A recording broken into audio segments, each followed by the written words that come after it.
inni lammaffaadha kriitikii wayiiti dubbisaa kan jedhu kun audience illee ilaalaa osoo dubbanne gaariidha. We can read and we can understand.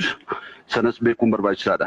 Erga kana jedheen booda conceptually ida'amni rakkoo qabanatti fakkaatu.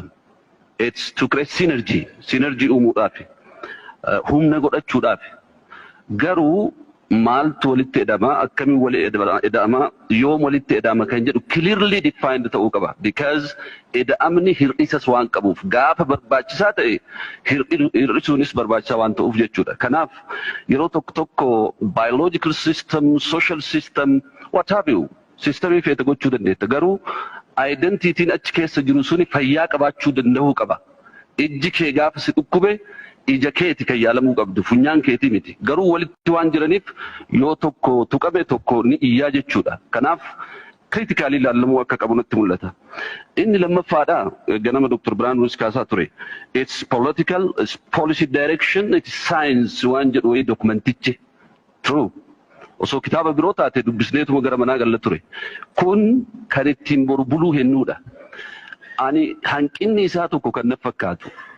Maaliidhaaf akka directionitti osoo ittiin seenamin yookiin osoo hojii irra ooluuf hin deemamin gadi bu'ee akka imaammataatti akka poolisiitti irratti debate gochuu dadhabame.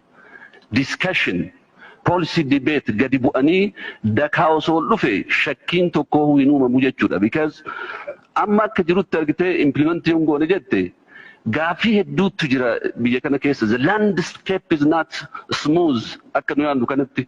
Kanaaf naannoo kanarratti gaafiin qaba. Fakkeenyaaf tokkummaan Oromoo hagam cimee jira. Anaaf gaafiidha kun. Gaafiin Oromoon kaasaa ture hammamtu deebi'ee hammamtu hafe kan jedhu clearly defined ta'ee sana qabanneeti. Ida'amni kuni akkamitti gaaffiiwwan kana deebisaa kan jedhu ilaalamuu qaba.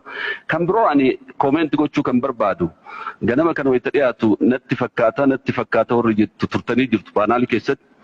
Ani osoo abbaan dhufee nutti hime it's very nice because this is almost biyyattiin tuni hayyuun qabdu kana fakkaata. Kanaaf abbaan barreesse sun dhufee osoo nutti hime isa challenge goonaa isa gaafannaa yoo nu galan fudhannaa yoo nu galuu baate ammoo itti dhiifnaa jechuudha.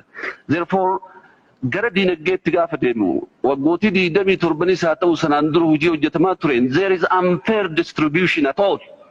Kana keessatti Oromoon qoonni inni qabu maal harkaa qabaa jedhamee yoo gaafatame sorry ani akkamitti akka laallamu hin beeku ani waan harkaa qabnu fakkaata malee homaa harkaa hin qabnu akka diinagdeetti. Kanaafuu Oromoon kanuma qabatee ammallee warra saamesan wajjin itti dabalama moo maaltu jira? Understand kan gochuu qabnu kan biraa immoo Oromoon biyya tana keessatti piilaariidha. Therefore ida'amni wanna Oromoon jedhu sanarratti prime godhee ta'uu qaba. The base should be akkasin laalamuu qaba. 20 seconds.